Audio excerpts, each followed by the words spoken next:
Hello, hello, everybody out there. We are live. And I just want to say welcome to everybody, PCMR. I love your eagerness. I am here. Are you ready? That's the real question. And before we kick this off, this isn't going to be like a full-on complete loop. I don't have all the parts for it, but I'm eager to teach what little I know. I'm not an expert, but the goal tonight is not to show you how to make some crazy, wild, hardline, looking fancy build. This is something that's going to work, that's going to keep your system cool, that's not going to cost a ton of money. Well, it's a custom loop, so it's going to cost you a ton of money whether you want to or not. I was running through the pricing for it, and I was like just doing some like basic like pricing sheets, and I was like, oh, I wonder how much this will actually cost. And well, to build it ideally for a GPU, CPU, we're talking like everything you're gonna possibly need for your GPU, CPU, blocks, for your pump, for your rads, for your fittings, for your tubing, for everything. It's going to probably come out to around $688 US. And that's with minimal quick disconnects. I am a huge fan of quick disconnects for your loop, just for the sake of preventing maintenance headaches later on. These things are the best, and they're a ton of fun to play with and fidget with. But without further ado, we're going to talk about how to do a soft line build. So in my opinion, I'm not a huge fan of clear tubes. I know a lot of people like it because they want to show off their cool coolant and they want to make their build look all fancy with the clear tubes. If you're going to do hardline, yeah, clear tubes, why not? But if you want to do something that's going to last, that's low maintenance, that's going to be top-notch performing system, I highly recommend EPDM tubing. It's soft. It's very soft. It's really nice and flexible. It lasts forever. It doesn't leach crap into your coolant system. And my research before starting my very first build, custom loop, was the last thing you want in your system is impurities. Impurities are the cause of your headaches. Aside from leaks, which is another headache, with a custom loop, impurities in your system is another huge headache. Now, I'm a noob. I went with, let's say, the noob route as far as getting like pre-mixed coolant. The stuff I'm going to be talking about is stuff I have experience with, and I don't have a ton of experience with a lot of different things. So I'm going to talk some theoretical stuff as well as some of my experience. I built a loop back in June 2021, and it's been running. I haven't changed the fluid in it. The fluid is still clear. It's cooling perfectly fine, and it's been running roughly 24/7. The first thing I want to talk about is tubing, because to me, tubing felt like the number one source of foreign materials as far as outside of any sort of silt and sediment that you'll get in your tanks, or your rads. So I saw a lot of people that went with clear tubing. Clear tubing, gets foggy over time, dyes absorb into it, and it starts looking all. You want some links to those quick disconnects? All right. The quick disconnect here that I've been using, I'll post it in the chat. I was like, I really should get affiliate links. I don't have any affiliate links. This is not sponsored by anybody. This is stuff I bought with my own money. This is stuff I have experience with, and bought with my own money might explain why I don't have, really high-end stuff. But here is the link and you're going to see AliExpress a lot. Okay. And the funny thing is you say AliExpress and people start freaking out. They're like, oh my goodness, AliExpress. It's, you know, they equate AliExpress with like Wish, and no, AliExpress is not like Wish. I did get a retweet from IKEA couch cover company, and I was like, you know what? I'm happy about that retweet, and I really hope that they're watching. I would love it for them to watch, because you know what? These streams are for everyone, whether you like tech or not. But we're going to talk a little bit about fittings, how to put them on, and make sure you don't break things. Make sure you seal it up nice. I have done a pretty complex loop, and there hasn't been a single leak at all. So I think I can speak with some authority on how to do it. Also, I can speak. It's not weird. It's Twitter. There is nothing weird about Twitter. Like, one thing I've learned in my short time on Twitter is there's no such thing as weird on Twitter. It's just all weird. That's Twitter. Okay. And I love Twitter. I actually love it. People are just like putting their lives out there, and I actually kind of love it. I don't have a couch cover on screen, and maybe I need one, you know? And hey, if that couch cover place wants to send me a couch cover, I will gladly put it on my couch, because I do have an IKEA couch, and it's very comfortable, and I fall asleep on it all the time. Yeah, oh yeah, if they send me a couch, I will do a how to assemble, and then you'll be able to see my entire body, not just my torso. Maybe I'll get more subscribers with that. And speaking of subscribers, I have a goal of getting 100 subs. And yeah, you only need the hair. But I need 100 subs, okay, before I can take this iMac apart. And I've been really wanting to take this thing apart. It's sitting in my garage waiting for me to take it apart, and I want to take it apart on stream. It's from like 2006. I got it for like $5 off Kijiji, and I just want to open the thing up and see what's inside. I want to see. I'm 99% sure the fan's not working, because I got it running and it shut down and it wouldn't boot after that, and I'm pretty sure there's some thermal issues going on there. So I'm close to 100 subs. I got 72 subs as of now. As soon as I hit 100 subs, I am doing that disassembly video right here. You get to look at my hands, taking things apart, poking at things, grabbing things out. Who knows what we'll find in there?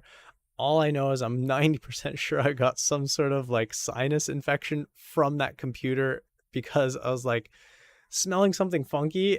And then I was like, what is smelling weird? And like, I put my nose by the vent out, and I took like a tiny little sniff, and it smelled like old books, like old moldy books. And after that, I got a sore throat, and I was like, you know what? I probably got a virus from a Mac. Well, probably not a virus, but you know, it was some sort of infection. Who knows? But I'm feeling much better now, thankfully. And so we're going to talk a little bit about, first of all, tubing. Oh, shoot, not that. Subscribe. That's what I was talking about. Please subscribe to my channel. Once we hit 100, I will be taking that thing apart, and we'll be exploring it together. And if you got friends that you think might be interested in the channel, share it with them. Tell them, hey, come by, subscribe. We're going to see an old Mac get taken apart, and we'll see what's inside it. Who knows? There might be a dead animal. I hope not, but you never know. The smells that were coming out of it were weird. Can I do this on camera while I was saying, does this mean anything to you? There you go. I did it for you. But yes, like the video. It helps a lot, not only with my ego, but also it helps with the algorithms, apparently. Somebody told me that. I believe them. They know more about YouTube than me. I don't know much about anything, really. So like, share, subscribe. Once we hit that sweet 100 subs, I'm going to do a celebratory disassembly of that Mac. And I'm 99% sure I'm going to change. If the screen looked a little rough, I'm not sure if the pixelation on the screen was because the GPU is overheating, or if there's actual like damage. If there's no damage, I'm going to be converting it into a little Nintendo emulator, which will be a lot of fun to play with. But without further ado, let's get started.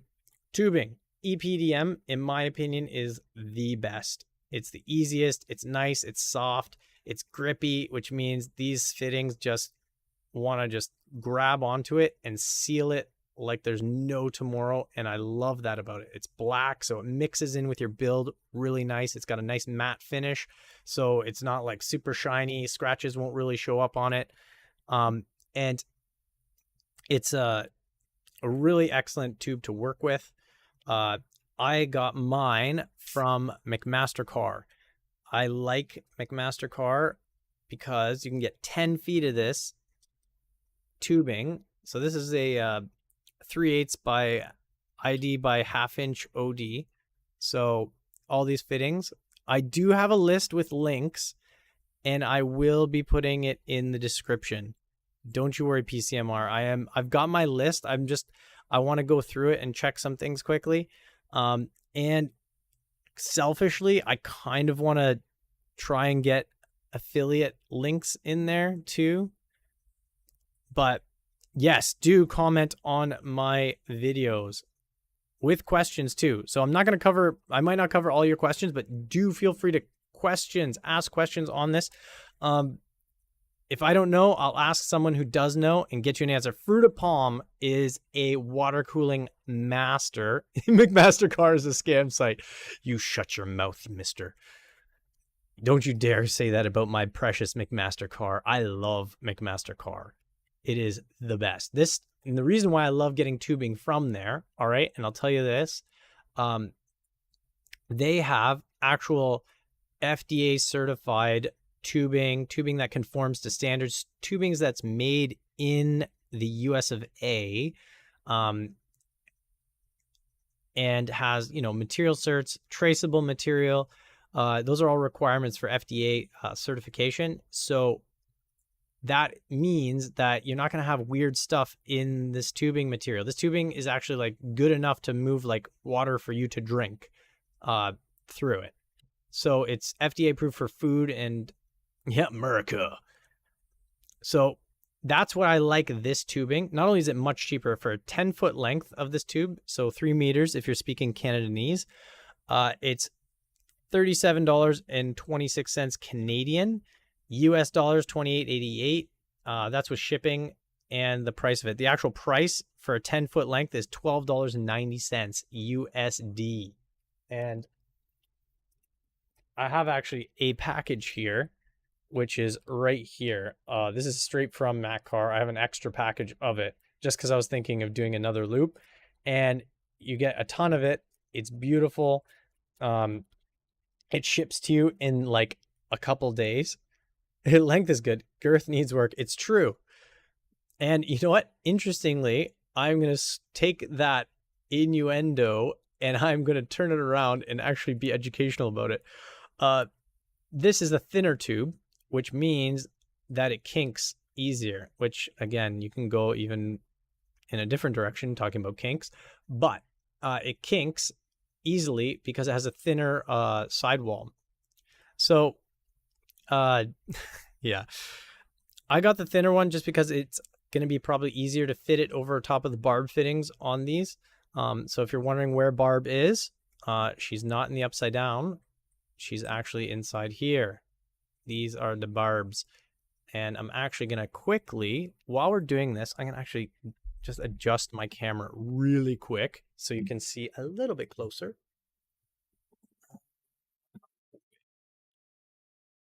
Zoom.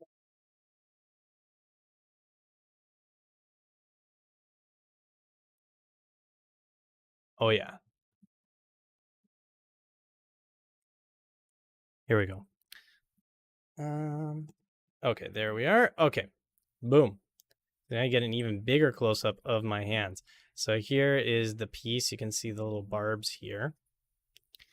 And a thicker tube, so a thicker wall on the tube will make it less likely to kink.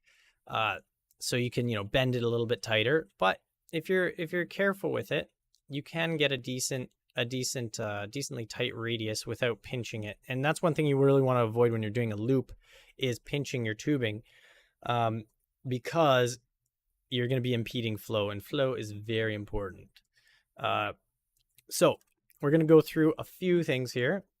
Tubing, McMaster-Carr, in my opinion, is the best place to get it. It's cheap, it's traceable, you know what material is in here, and it's drop one last one. All right, join us after, eh? All right, after you water cool yourself, come back. You really want to pinch your tube. Yeah, you don't want to pinch your tubing. So after you're done water cooling yourself, come back and join us for more antics. So I really like this EPDM tubing. And we're going to talk a little bit about cutting it as well, because cutting it is a little bit of a critical thing when you're looking at making sure you have a nice seal. But I'm just going to show right now, if you try and put it on, it's a little bit difficult. All right, it grips quite a bit. So one of the things that I always will tell people is have some coolant. This is some coolant that was sitting inside this rad for like months, so it's a little bit milky. So I'm not going to be reusing that because it's pretty gross. And I want to show something too, because I ran it actually through a coffee filter, and this is the sort of stuff that's sitting in your rads. And this is why when people talk about rinsing your radiators, it's very important. So there's like little bits of crap here, like little metal dust bits. All right, these are things that are going to flow through your loop. They're going to get caught in passages, and they're also going to collect in portions of, I'm going to bring it down here so it's a little bit clear. But yeah, this is going to collect in little areas, little corners and crevices, and that's just stuff that's left over in these passages because these pieces are all like soldered together. It's in an industrial environment. They rinse it. This is a alpha cooler. But they rinse them in the factories and that before they send it to you. A lot of places will talk about rinsing. Every single rad that I've had experience with needed to be rinsed. So rinsing your rads is an important part, again, for preventing impurities from entering. So this right here is some cooling liquid. The main difference between this particular liquid and say like your standard water is that there's a glycol in it. Is it glycol or glycerol? Let me double check. I've got the bottle right here. Glycerol, not glycol, glycerol. So there's pure water and glycerol, as well as some inhibitors in it for. So, and you're going to maybe be wondering, what coolant should I use? This right here is the coolant I currently have in my loop. It is Corsair XL5. Now, this coolant is based on a Mayhem's formulation, as far as I know, and my research has led me. And Mayhem's, don't use cheap vinyl stuff from the hardware store. Yes, cheap vinyl leaches. Yeah, that is definitely a very important part while we're still on tubing. Yeah, don't use cheap vinyl stuff from the hardware store. It will definitely leach plasticizers into your cooling liquid and lead to those plasticizers depositing and collecting within your blocks. Yeah, and it can become cloudy after a month or two and possibly gunk up your blocks. Yeah, so you are not going to want that happening. So that's another reason why I like EPDM tubing so much, is because they don't leach into your stuff. So there is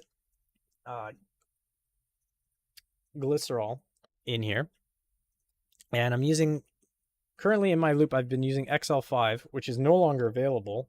Boo, from Corsair. They've switched to XL8, which I don't know who actually makes that, but Mayhem's is regarded in the water cooling community as one of the premier manufacturers of coolant. They've got some really excellent formulas, and for just like straight up long lasting, non-dying, non-clogging. And what I usually will recommend to anybody looking to make a loop that's nice and low maintenance, go clear with your liquid. Don't get opaque stuff. That is literally the worst. You get that for like a show, if you want to go to like a trade show or something and, you know, show off your build or do like a photo shoot, and then right away you drain that and you get rid of it.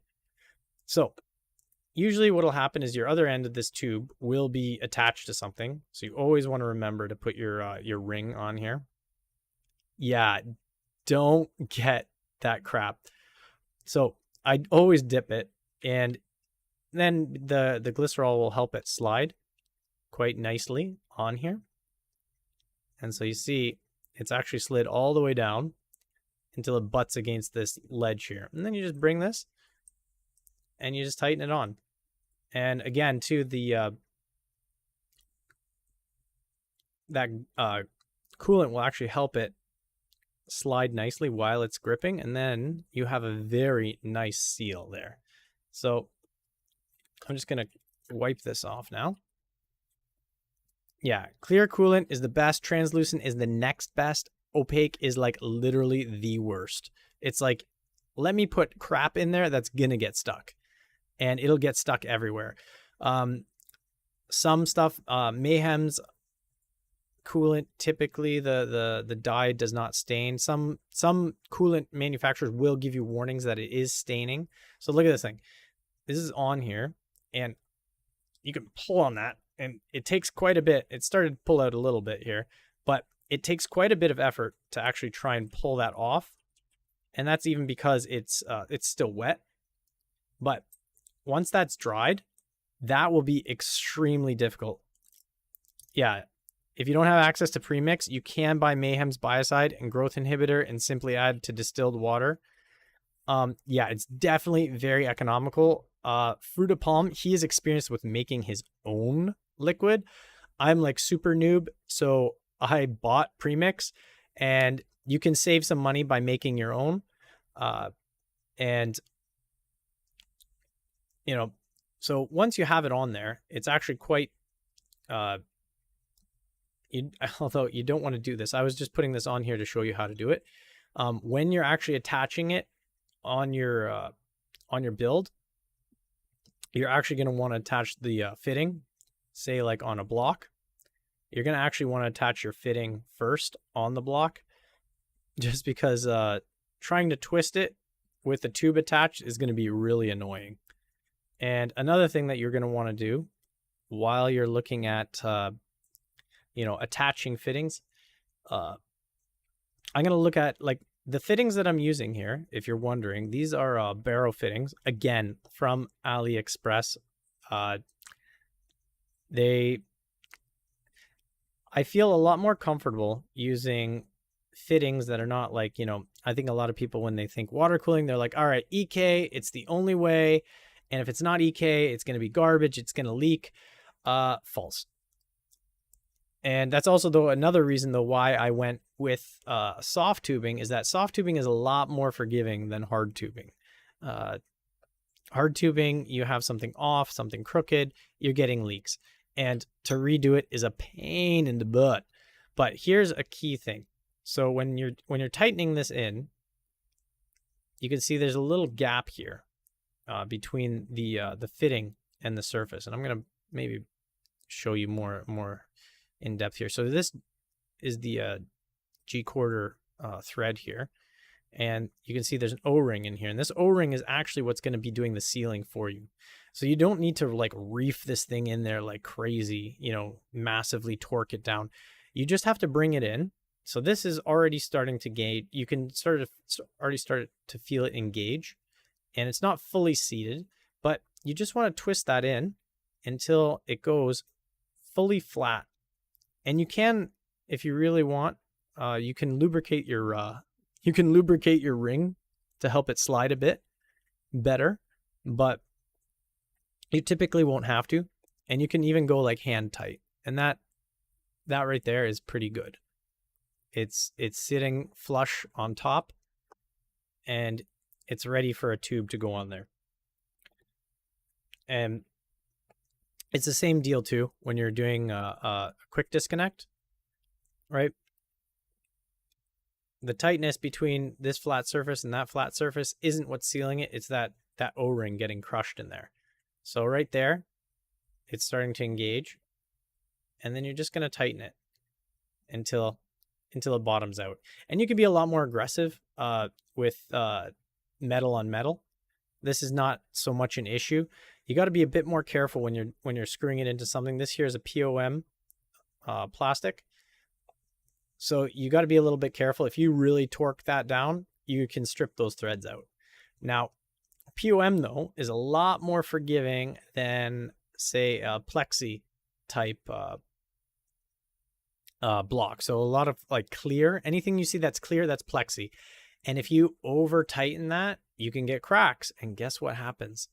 Liquid comes out of cracks. So you can crack your block top, or for your water block on your GPU or water block on your CPU, and you can have a real big headache. So right here, you can have that on there, and then you can even like attach here now. Now actually look at this one here. I cut this pretty bad. You can see there's a gouge right here. Okay. And one of the key things when you're cutting your tubing is you want to make sure that your tubing has a nice flat surface, because you want that nice flat surface to sit nice and flat on this flat surface. But yeah, you got to be careful with those acrylic blocks. And that's why when you're tightening this down on the acrylic, you make sure that you just go until this is sitting flush. So squishing your O-ring will give you your seal. And once you go flush with that, you should be good. You got to be careful too with fittings. Unfortunately, all of my fittings, all of my 90s and 45s are used up in my loop right now. So I can't really show too much of that. I do have, you know what? I do have a double male fitting. I'll go grab that quick. There we go. Not sponsored by Barrow, but all of these fittings are Barrow. And they're all brass type fittings. So this guy here is an extension, and it also has a rotational, like there's a joint in it that rotates. It's a little bit stiff, but that's not really necessarily an issue.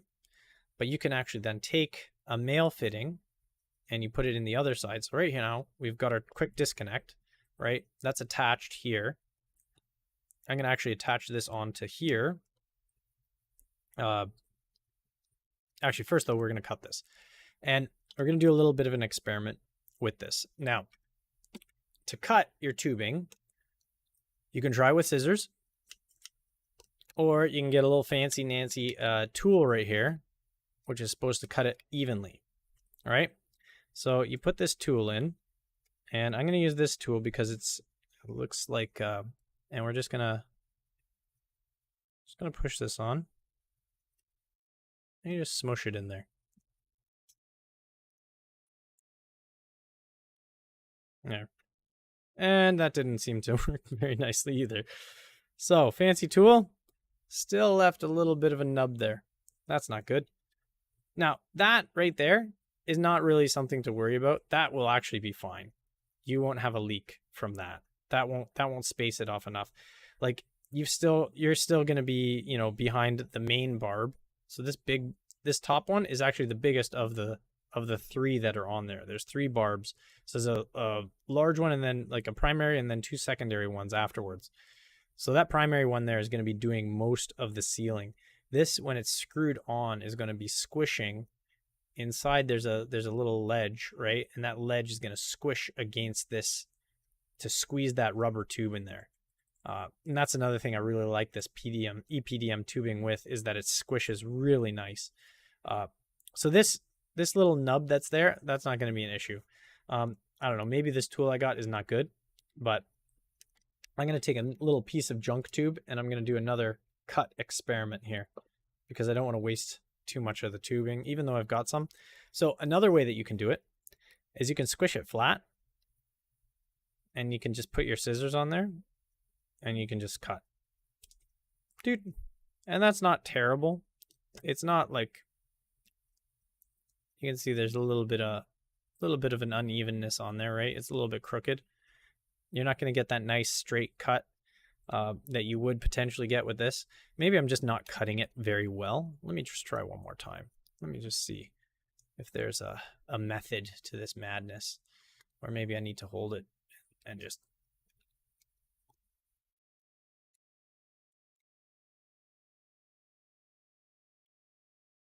That's a little better.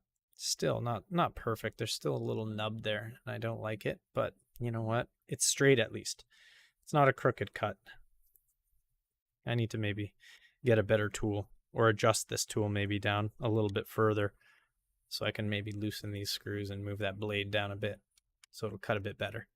But the fact of the matter is that this EPDM tubing cuts nicely with scissors, and it cuts good enough with scissors. You don't have to worry too much about it. But you know what we're going to do? We're going to take this piece of the quick disconnect and we're going to put it in this rotational fitting. Look at this here, though. Something you want to look at. See that O-ring's not sitting in there nicely. So I'm going to smush it in there so it is. And these are little things, right? When you're building, you want to look at. So fittings wise is actually where most, well, not most, but a good chunk of your money is going to be in fittings. So a quick disconnect is going to cost you around $25 a piece. So I got this rad here. So I'm going to move this block over here and I'm going to get this rad, and we're just going to actually do a little like loop between the rad and this block. And then we're going to talk about rads. It doesn't matter which one you do. It flows one way or it flows the other way. It doesn't really matter. But I'm actually going to attach this quick disconnect directly onto this rad. And so it's on there, and there's a rotation fitting. So this here is sealed, and it can rotate one way and the other. And you can actually then put your quick disconnect right on there. And it'll look just like that. And then when you want to take it off, you can take that. And that would be nice and handy if you wanted to do like, I don't know, a comparison between rads or something. You know, say you wanted to have a setup where you're, you know, doing setup for custom water cooling, and you wanted to do benchmarks on, you know, what different rads temperature performance would be. You'd want to put two quick disconnects here, so you can just pop a rad off, put another one in, pop it in. Don't even need to really bleed the system. Usually what you would want to do when you're putting these things together is you're going to want to fill. I like to fill it after I've got everything sort of measured out. So what you want to do, all right, I'm just showing you how to do fittings right now. But before the fittings, what you're going to want to do is you're going to actually want to look at your loop that you want to do, and you're going to start planning it out. And now I'm just going to get rid of this. Oh, Crash Force, nice. You haven't missed much. I've just been rambling a lot. I'm going to get rid of this, and we're going to zoom out a bit. Okay. And really what you're going to want to do is you're going to sort of dry fit everything in your case. Okay. So you're going to be looking at, you know, where your CPU is going to be, where you're going to run your tubing so that you can clear your RAM and whatnot. You know, you might want to, you know, put your CPU, your RAD at the front of your case, and you're going to want to make sure you can run your tubing so there's no kinks in it. So right now I'm just not doing any measuring. I'm just showing you for illustration's sake. What you would want to do is you would want to mount your CPU block. You would want to mount your RAD, mount your pump where you want to put it. We haven't really even talked about pumps yet, but we can talk about that in a little bit.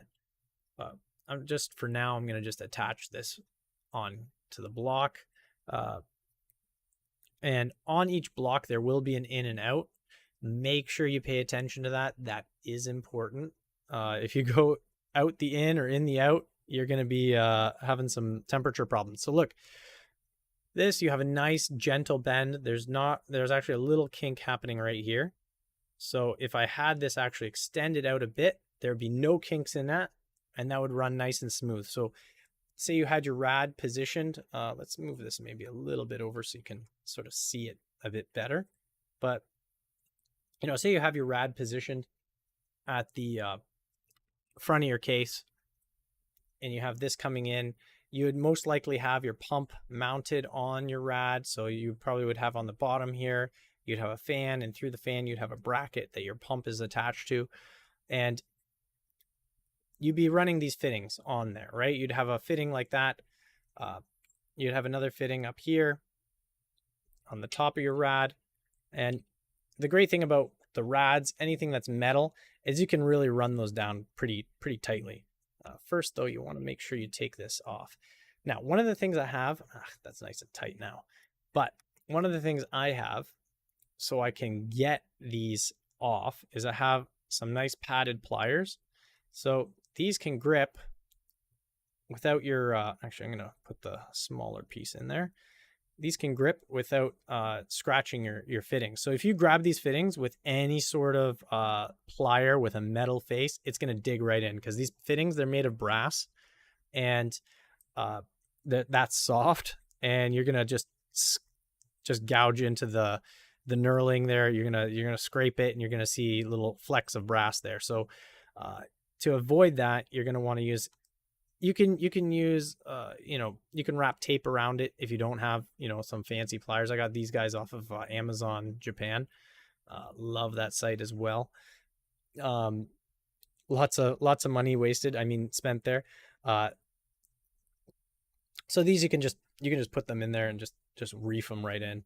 And, we can run another tube here that we've got onto it.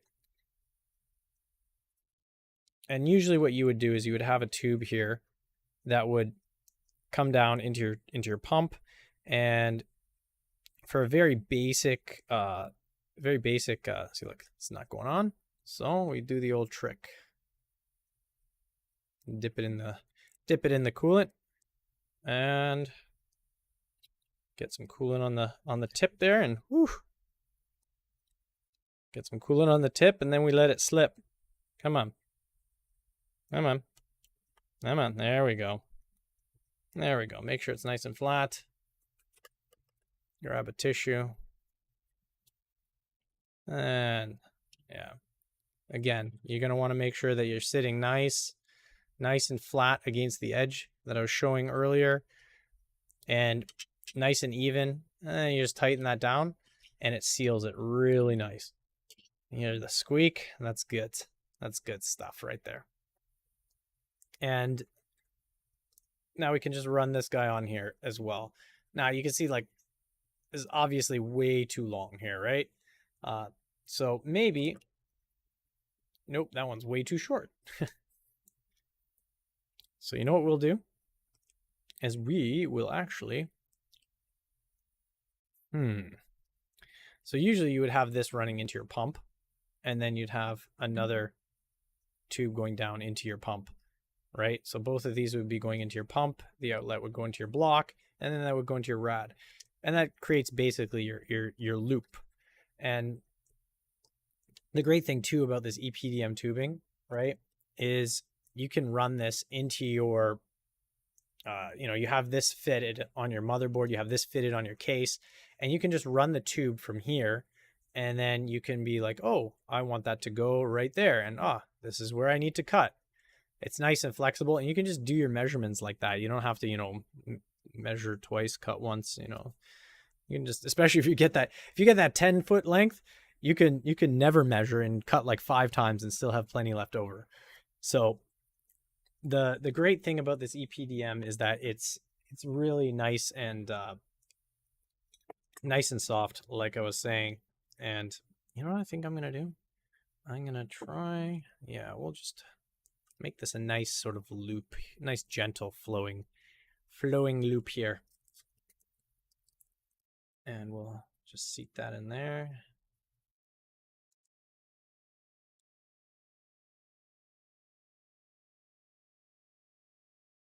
Yeah, still get that little nub there. I don't like that. I need to adjust these, I think. But there we go. Sometimes, one of the things I often do is I forget to put this ring on here, because when you have that, when you put that on, oh, no. So now if you had like a smaller type of loop, like say like the Ice Bear LT, right? So here I've put it on and you're like, oh shoot, got to take it off. It's not too bad. And the great thing is because it's so flexible, this rubber, it really doesn't it really isn't an issue to take things off and on again. It's quite pliable. And so you just screw that on and look, you've got yourself a nice flowy circuit here. Now there's no pump, right? So it's not going to work, but you could have potentially integrated pump. Alpha Cool has an integrated pump on their Ice Bear and Ice Bear LT line. Also, there is integrated pumps on some of the Bixby and Barrow blocks.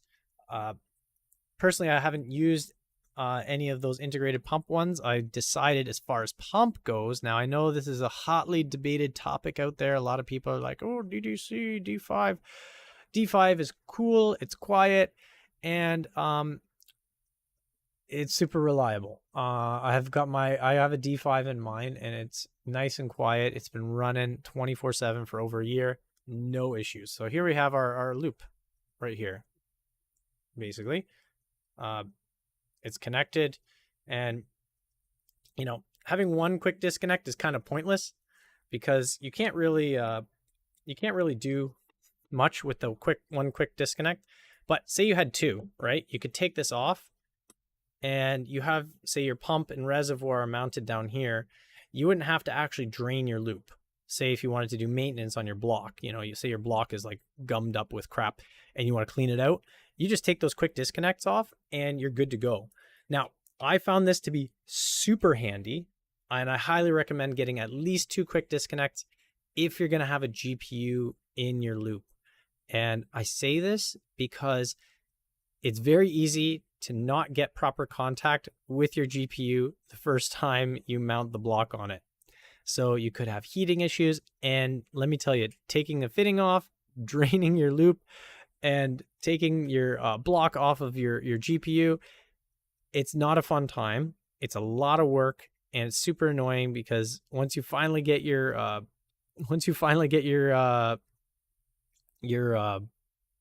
your stuff mounted back on, you don't even know if it's proper yet, and you know you got to bleed, and it's just a real pain in the butt. So I highly recommend getting at least two quick disconnects and having them on either side of your GPU block.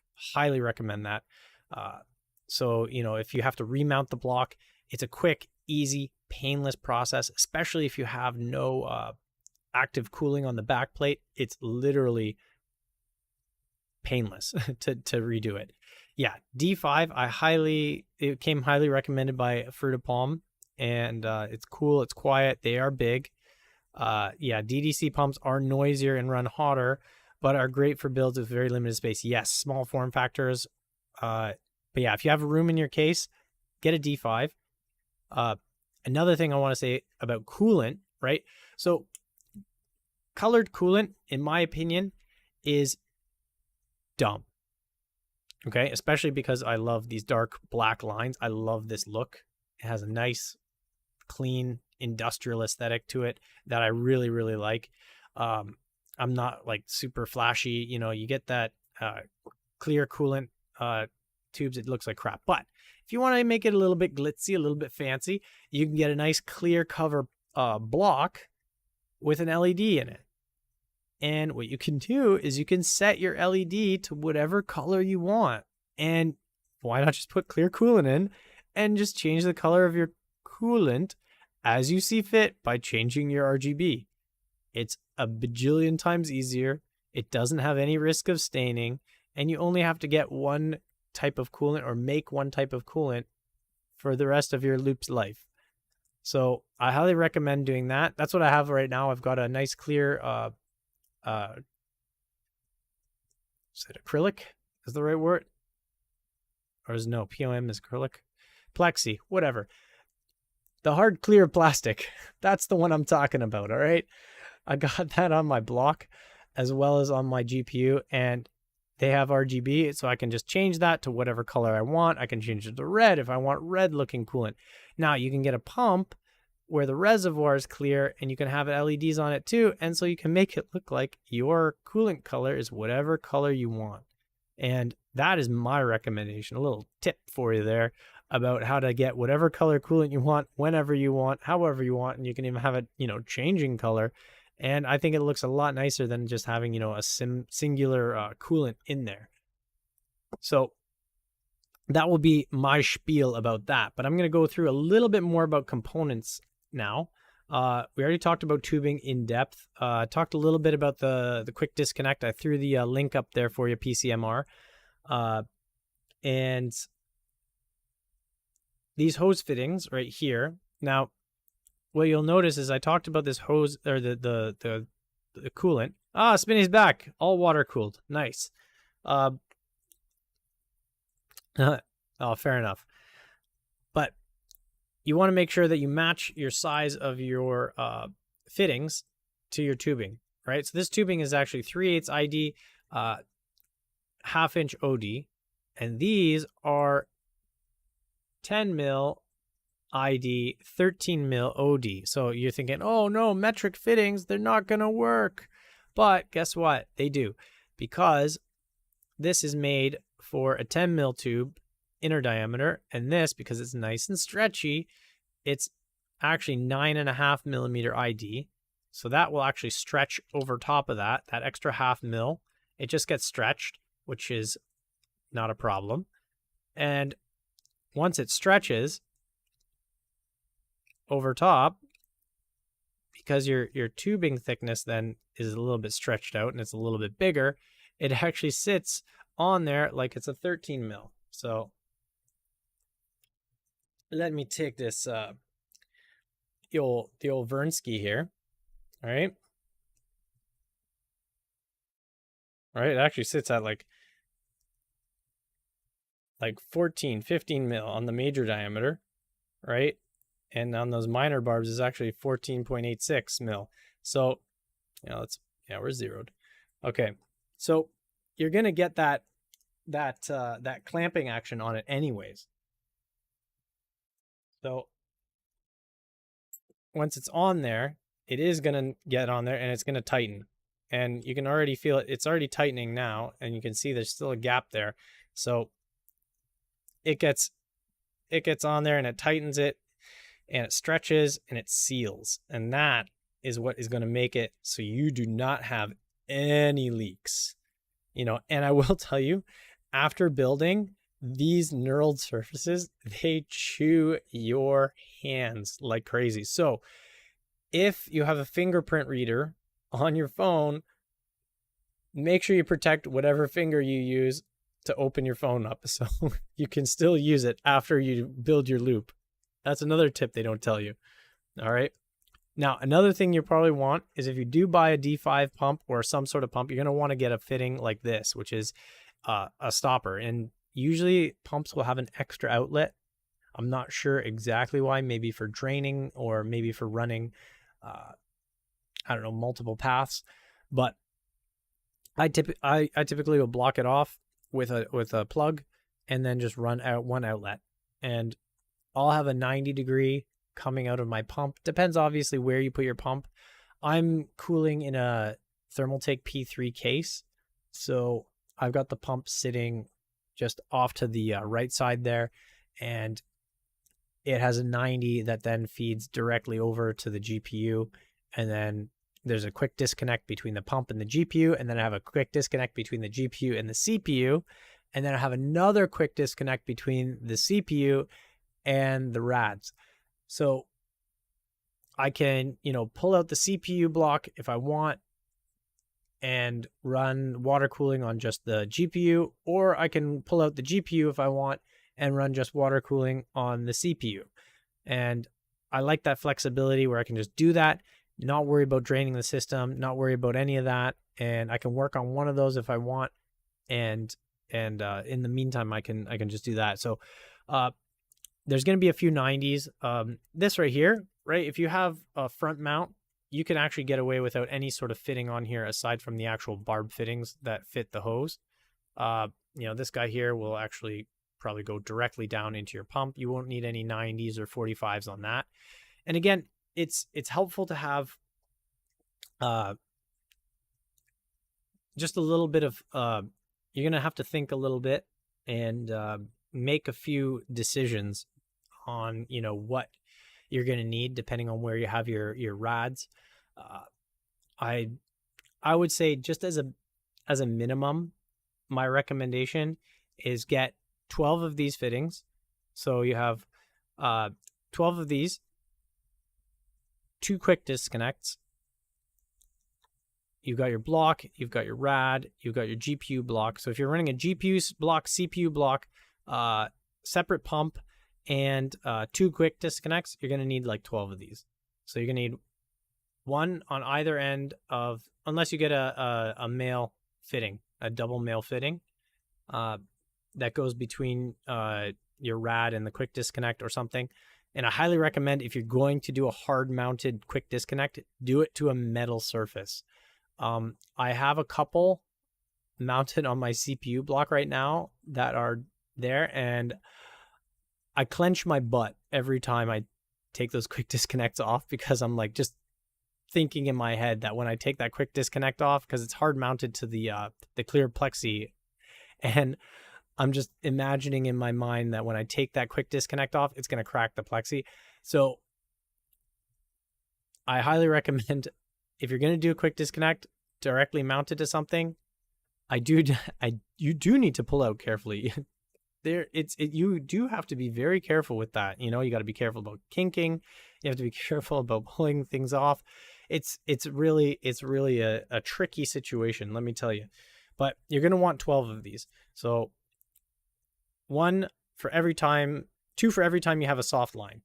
So 1, 2, if you're running a soft line between your quick disconnect and your rad, 3, 4, 5, 6 down to your pump, 7, 8 to your GPU, 9, 10 to your CPU block, 11, 12 to your other quick disconnect. So you're going to want at least 12 of these guys. 12 is going to run you about $52 Canadian if you go with Barrow fittings. If you go with EK fittings, it'll probably run you like $17,000 or something like that, especially if they're plated with gold. I have it on good authority that gold-plated EK stuff is, top tier. And if you get that, you do win many awards of respect from nameless strangers, but your bank will come and take your car. So you're going to need about 12 of these, and it adds up, 50-ish bucks. If you're going to want to run a little bit more of a complex loop, like this is like super simple, right? And you could potentially get away if you're a little bit creative with where you place things, with how you run them. You actually probably won't be able to get away with running, because your GPU is literally going to be like right here. So you could potentially, but it would be very difficult to get away without kinking. You would get a bit of a kink in your tube running to your GPU. It'd be tough. Your GPU is going to be like quite close. Like right here is going to be like the back exit of your GPU. So you probably would need like a 90 or something coming from your GPU, maybe a 45. I like to take a 45 off of the block, and then just so you have a nice raised portion going into your rad, because right now on my PC, right, it's in a P3 case, right? So the P3, you've got your rad sitting here. You have a nice 45 coming off your rad. You have a nice 45 coming here, and you have a nice almost straight shot, really nice gentle arc going between where your rad mounts on the side and where your CPU block is. So I have 45 there and there. Yeah, just a tiny kink. It's vanilla tubing. So the other thing I wanted to talk about, 45 degree, 90 degree. So say you want 4 of those. Those are going gonna run you roughly $6 a pop if you're including shipping and that from AliExpress. Now, great thing about AliExpress is that if you're getting everything from there, right, you can get a lot of discounts. You can get some pretty decent discounts. They have some pretty decent sales. Right now, there's not like a ton of sales. So I priced everything out today that I'm talking about. So, 4 45-degree fittings is going to be like $24. 4 90-degree fittings is going to be like $24. This M2M connector, not this rotating one, but like an actual just straight up M2M connector, those are going to be about $3.75-ish each. These plugs, they're like $3. You're going to want a pump mounting bracket, right? So you're going to want a bracket that you mount your pump onto your rad with your fans. That's going to be like $14. Coolant now. I'm going to talk a little bit more about coolant. So right now, I am a huge fan of Mayhem's formulation. I've had this Corsair XL5, which is a Mayhem's formulation based on Mayhem's X1, and it's been zero problems for me. It's a really excellent coolant. Performs well, doesn't get all bubbly, still clear after over a year. So a year and 2 months, and it's been going just fine. And My Mods has a coolant as well. Their Mod Water, which is also formulated by Mayhem's. Mayhem's, I think, collaborated with My Mods to come up with the formulation, and they are distilling the water in the US and making it. It comes in these cool oil can looking things, so it's kind of neat in that regard. And those are like $9.97 US each. The only issue is that My Mods is the shipping is kind of crazy. So if you're gonna get like 3 full liter cans of it, it's worth it definitely to get it from My Mods. If you are, however, going to be, say, getting it from just 1 liter, at that point, you're probably better off. I have some Corsair XL8, which is their new formulation, but Corsair sometimes has a history of taking good things and making them not good in the pursuit of profits and shareholder value. So that's yet to be tested and seen. So I can't put my full backing behind it, but I do know the XL5 is excellent and it works great. But yeah, right now, if you're getting 1 liter with shipping in that, because shipping to Canada from My Mods is $21.60 US. And that's like the cheapest shipping option. So it's a bit expensive. So if you're getting multiple cans of it or something, or if you know a buddy that wants to do water cooling too, you can, pool together and it'll be a lot more economical to order like that. But if you're getting like 2 liters of it, it's going to be about $50.39 Canadian pump. Now I've got a pump with a 90 mil high reservoir. It holds a decent amount of liquid, and that's on AliExpress right now. That's like $121.25 Canadian, so like $94 US. So that's a D5 pump and a reservoir together. That'll run you on sale. I got it on sale. Mine I got on sale. I didn't pay $121. I think I got mine for like $85 or so. So again, I highly recommend the D5 pump. Like Fruit of Palm was saying, they're quieter, they run cooler.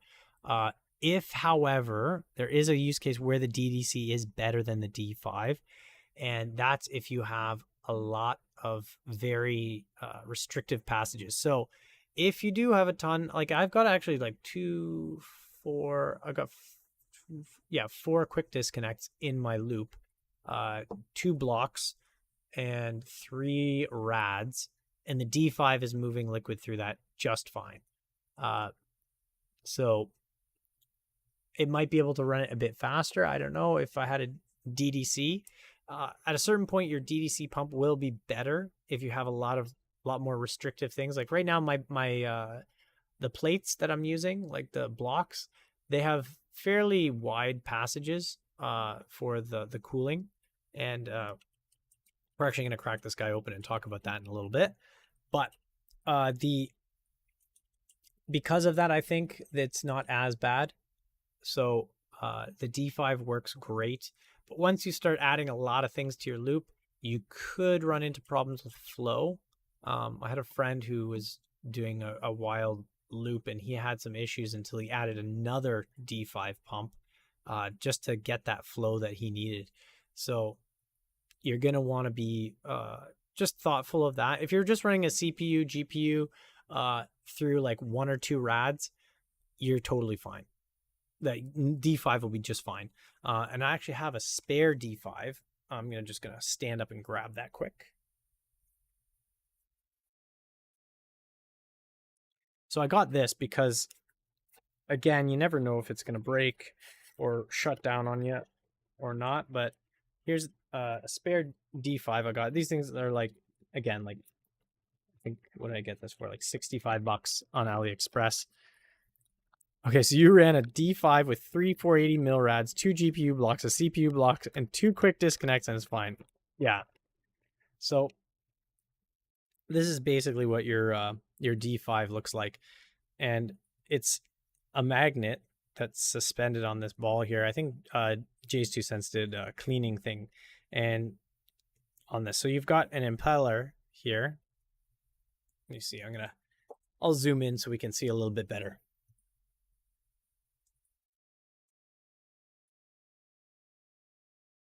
There we go. So you've got an impeller here. So there's like some veins that are running out here. And so this spins and it flings the water outwards. And it just sits in this bowl. And it rests on this little bushing bearing dealy here. And it just, yeah, spins in there. So you have your electrical current runs through here and it spins this. And this is just floating in the water. So there's water all around this. This will seal around here on your underneath your pump housing and reservoir, and then you've got your power cables coming off here, and this guy here is just a all on or all off type deal. It says PWM, but I don't know. It has just 2 prongs, so I don't know. It might have to be there's no feedback on it, so I guess it is just PWM then. You're just using that, and this is a freeze mod one that was like $65 on AliExpress, and that I've got just as backup in case it breaks or something, you know. And again, there's been no issues with it so far, and you know what, I don't think there will be. Again, like with the magnets, how do they work? All right, Insane Clown Posse. I don't know why it comes in this like anti-static bag. It's like it's already in cardboard, which is not conductive. So, and it's not really like exposed circuitry either. So anyways, we talked about the pump. Yeah. Now we're going to look inside this block here. So I'm going to take these fittings off and see. One of the things is like, yeah, you try and take this off, it's gripping and it's re-torquing on there. So you gotta deal with it in an interesting way. You have to sort of grip that when you're taking it apart. And that's why like the quick disconnects are nice, because you can take that quick disconnect off, and I'll show you. This one here is having a bit of a twist fest here. So you're taking this off and like the tube is just gonna twist, right? You see it's twisting here. And that is not so great. Wouldn't recommend that. But this one here, right? You're trying to take it off. It's like, oh, it's twisting. Guess what? You take your quick disconnect off and you can twist it all you want. And then it comes off. Yeah, we are going to touch on metals. Aluminum is hot garbage.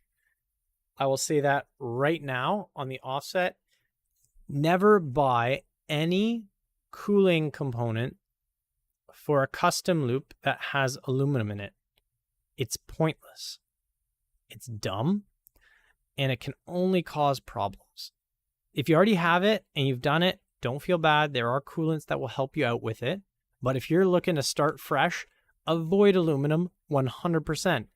It's inferior to copper, and it causes corrosion in your loop, which is another thing which puts impurities in your coolant and will cause your loop to die. Oh, AIOs with aluminum either? Yeah. No. Well, okay.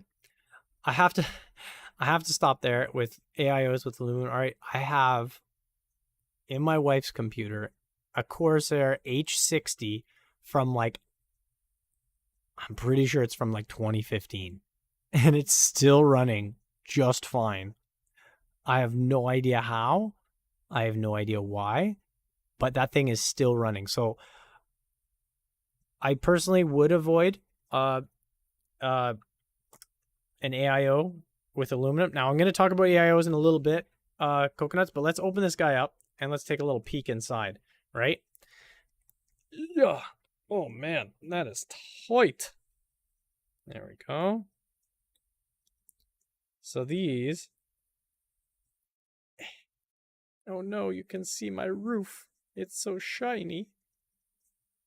But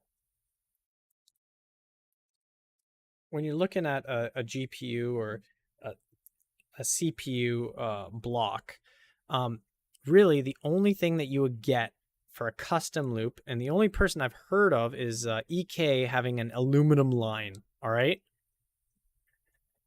And like a aluminum lineup of like blocks and that. So I don't know anybody else who has an aluminum custom loop components, all right? And they did it because they wanted to offer, you know, some cost savings. And my word to you is this: if you want to save money on a loop, don't buy aluminum. It's dumb. If you want to save money on a loop, buy from AliExpress. That is smart. All right, here we go. We've taken this thing apart. And, ooh, yoy, yoy, yoy. There's a little bit of junk in there. But you can see with this cold plate here that these are quite fine. And these are actually really quite fine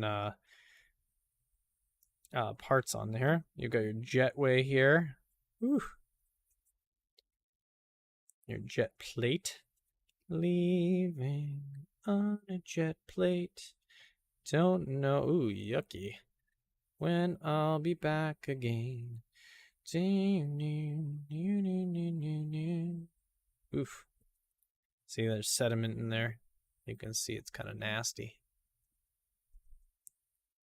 And that's what happens when you don't rinse your rads enough. And that's one of the biggest mistakes. That was the biggest mistake I made when I was doing my loop, is that I didn't rinse my rads enough.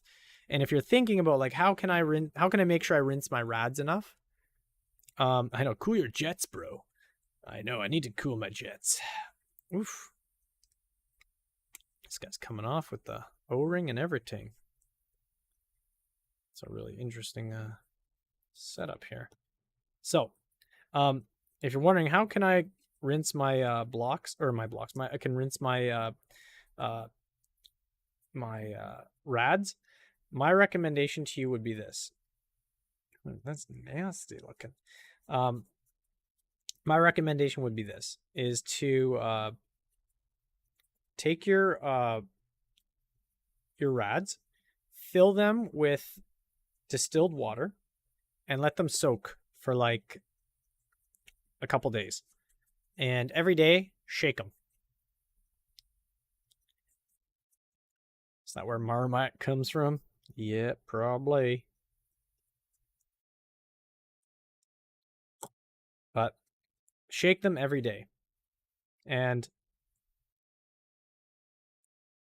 then at the end of a couple days, rinse it out, or drain it all out, and then fill it up again, and repeat that process then like a few times where you shake it and drain it, shake it and drain it, shake it and drain it until it's empty, and you'll still end up with sediment in your system. maybe a little less. So this here is a nice, very fine, like these are like, are these, no, these are maybe machined. They look like they're machined. I'm gonna have to pick out some of this fluff in here, but maybe give it a rinse. But this has been machined, and these are very, very, very, very fine. I'm actually gonna try and zoom in even more just so we can get an even better look at this. Boom. Look at this. Whew, that's grainy. But these are, yeah, just very, very tiny, very fine. All right, and this sort of thing is great for surface area and whatnot. You're gonna get decent cooling with that, but it's also very prone to clogging. So those passages, they get clogged really easily with tiny stuff.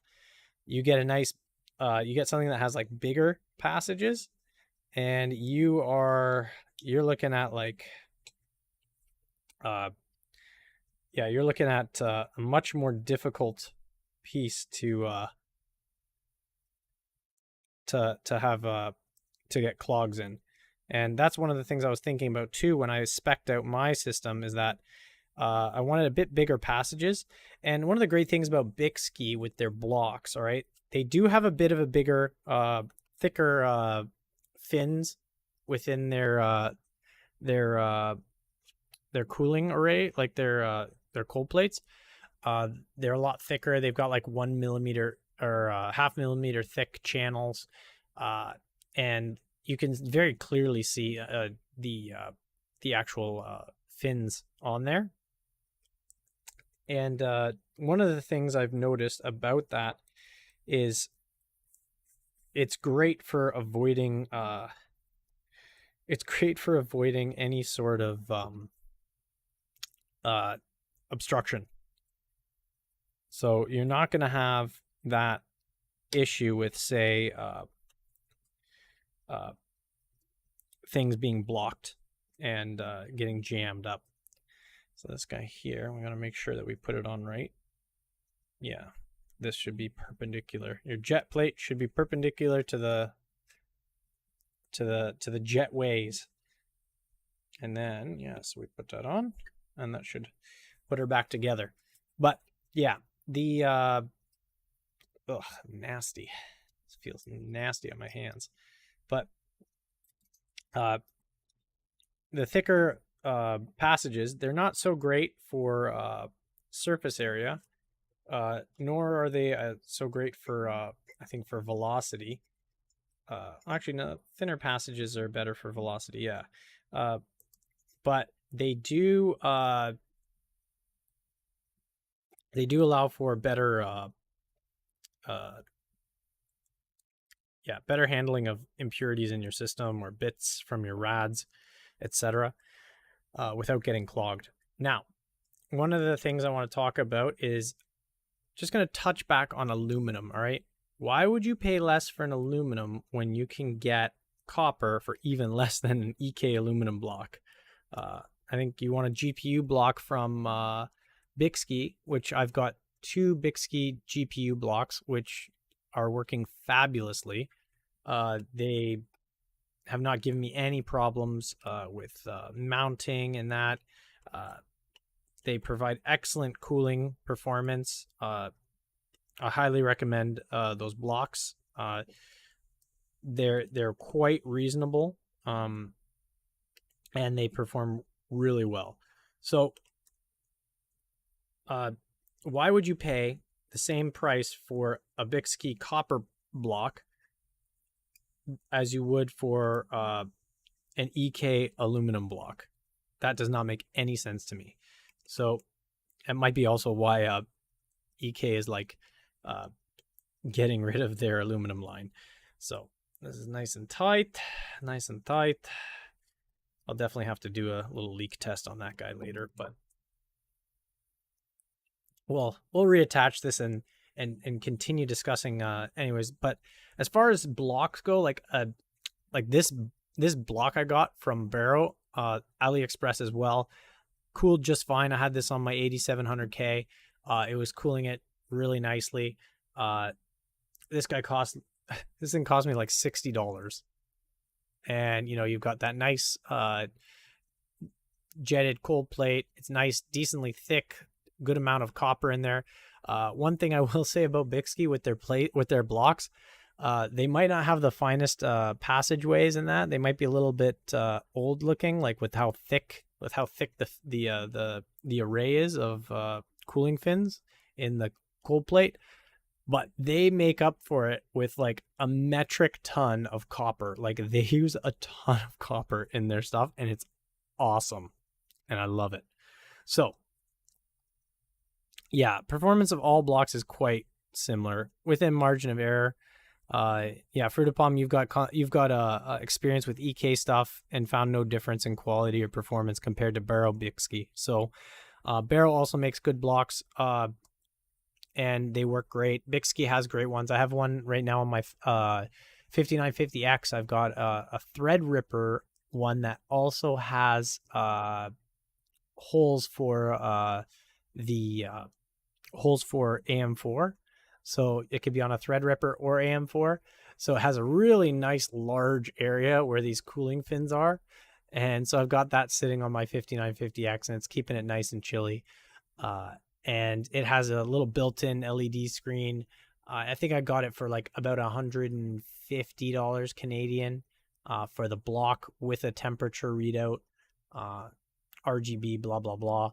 And it's just an absolute massive beast. I actually had to put like a beveled edge, like a fillet on the edge of the M.2 heatsink in order to fit the M.2 heatsink on it.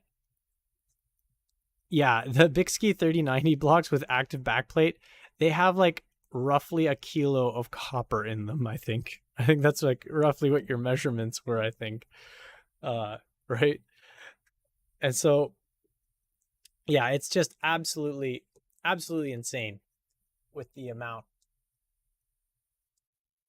Now, I will say too that, when it comes to building a water cooling loop, right? If you want to have, a certain aesthetic, right? You can only really get that aesthetic with EK, right?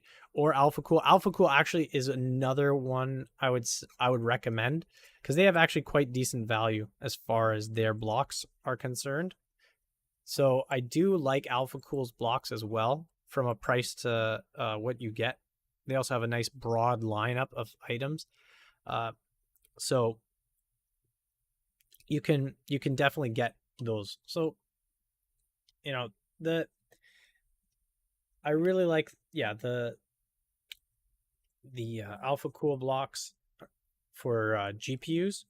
I haven't really looked too much into their CPU blocks, but again, being in Canada, it's a lot of money to get shipping from like Aqua Tuning, who is the Alpha Cool distributor for.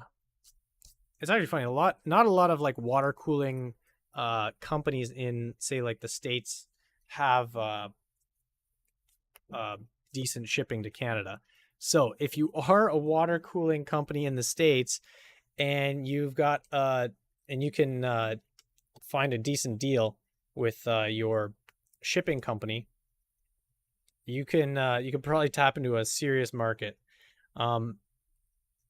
So I highly recommend Bixby is great for CPU, GPU blocks. I've got experience with that. Barrow as well. And now we're going to talk a little bit about irradiators.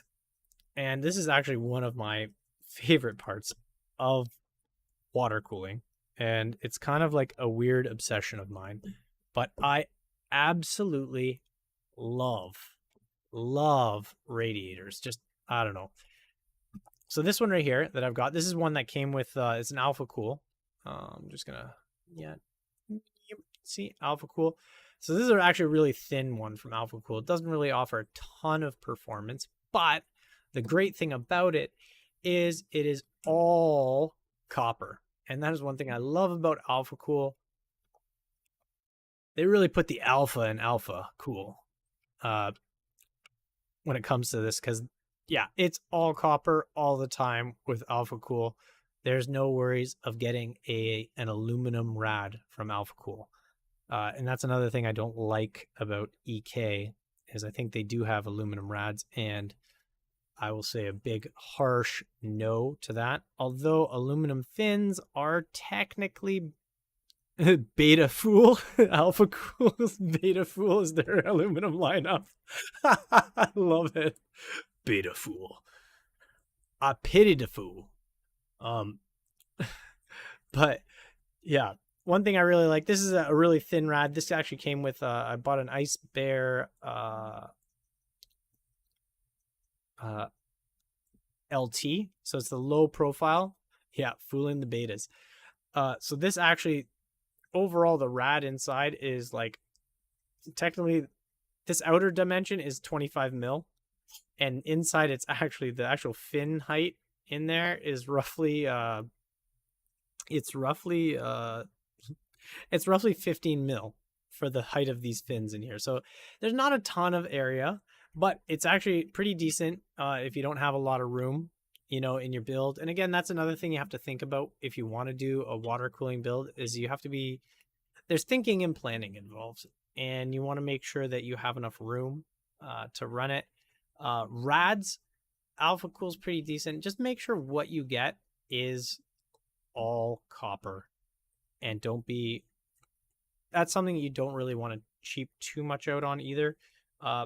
And what I will say though is I like AlphaCool, but my absolute favorite, and this is not a paid promotion, all right, Hardware Labs makes, in my opinion, the absolute best rads out there, bar none. They have a really super cool design where I'm going to zoom in again because I'm talking about fins. Oh, they are super rad. They really are the raddest. All right.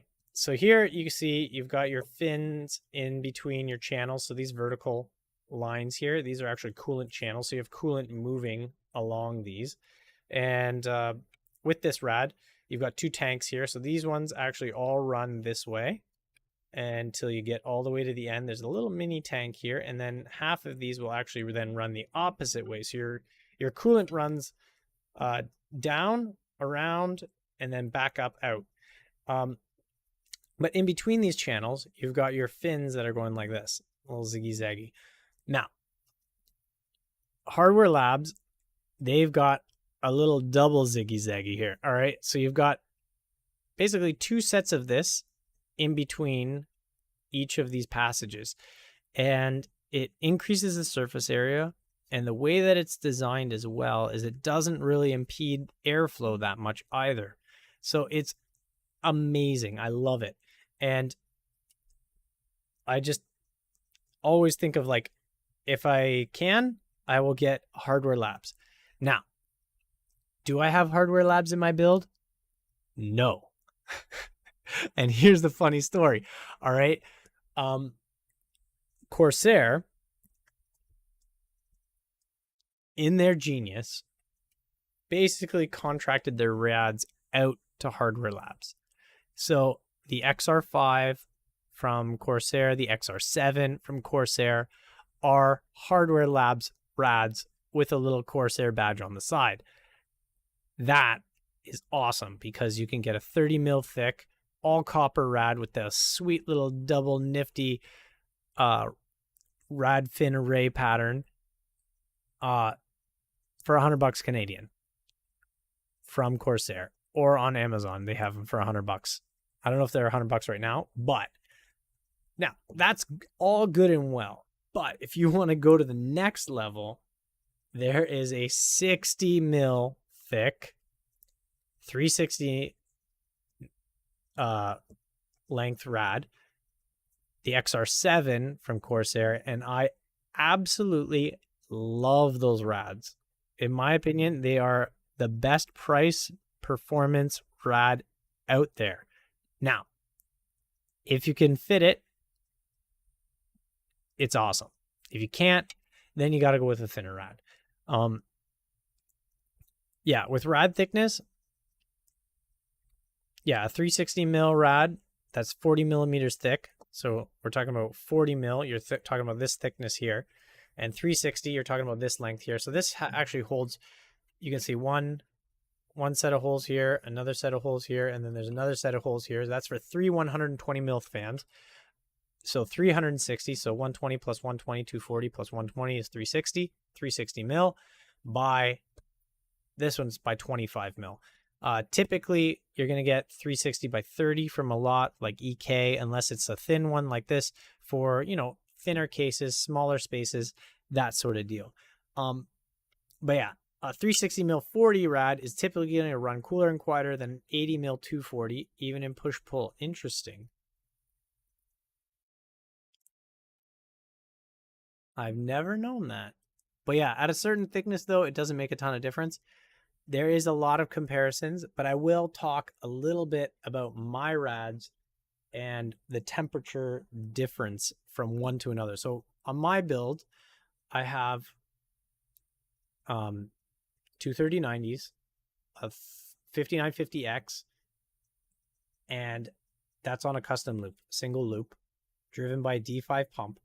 And there is 2 60 mil XR7, 2 360 mil XR7 rads, so the 60 millimeter thick, 360 mil long. So there's 2 of those in line.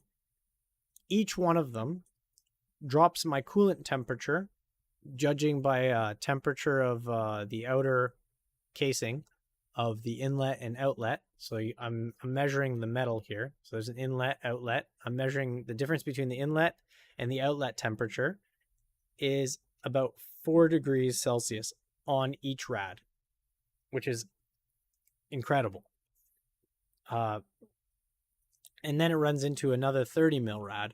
And that 30 mil rad, there's basically no discernible difference. So, yeah.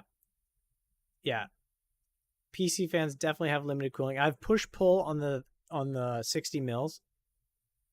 And you definitely want 240 mil of Delta fans, 240 mil thick Delta fans. Actually, those thicker fans are actually really quite good for getting your static pressure through. But yeah, fans is actually the next thing that we're going to talk about as well. So I have been tooting the horn of the Scythe Wonder Snail, but I've been having some issues with a couple of them mounted in push-pull where the fan blade is actually hitting something on the rad and it's rattling. And I'm not okay with that. And it sounds absolutely terrible. It happens when they spin past like 85%. Right now they're running at like 60% or something like that. So they're nice and quiet. But when I reset the computer, I get this horrid rattling, which sounds like my computer's going to die, and I hate it. And it's 2 of the fans hitting something on the rad. And I've checked. I can't see where exactly. I need to maybe get a spacer to space them off. But I can't give them a blind assurance of, yes, I love them. They're excellent fans. They're quiet. If you're only going to be putting them in push configuration, absolutely no problems. 100% recommend them. They're $9, less than $9 on Amazon Japan for the 2400 RPM PWM ones. They've got rubber around the edges, so they're nice and quiet, rattling wise, and they come with a little fan extension cable. They're really nice little fans, especially for like less than $10 a pop, and especially if you're going to put a bunch of them. Yeah, I think I am going to try and get some foam strips to do that and see if that prevents them from hitting. I don't know. Do you have that issue with pull fans, Fruit of Palm? Have you been having that ever? Okay, so it's not unique. Okay, Arctic P12s do the same deal. All right, I think it's maybe just in general, anything in pull, you're going to need a bracket maybe or something to space it off. Yeah, I'll probably get some of those foam strips. So scratch the bad stuff I said about the Scythe Wonder Snails, available on Amazon Japan for like less than $10. Issue is that you're going to pay a buttload for shipping. But the good news is that if you bundle them together, the shipping basically gets spread out between them, so it actually stays economical as well. But if you are going to be staying local and going economical, I highly recommend the Arctic P12 fans. They're really nice. They're not super loud, decent static pressure, and they are super cheap. I'm not going to say Noctuas are bad. They're not. They're great fans. But if you're running two 360 mil rads, and especially if it's two 360 mil rads and push pull, you're looking at like 40. Well, what? You got two 360 mil rads and push pull. You've got 12 fans times what? $30 each. That's $360. That's like $400 after tax for only fans. And you know, you shouldn't spend $400 on only fans. All right? I'm telling you. So, I highly recommend Arctic P12s or the Wonder Snails.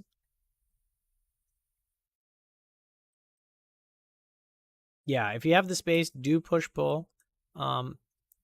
So if you are going to be using fans in a loop, yeah, I love the Wonder Snails. They're great. They're based on an old classic, and I'm going to go grab that old classic right now just to show it because I love it.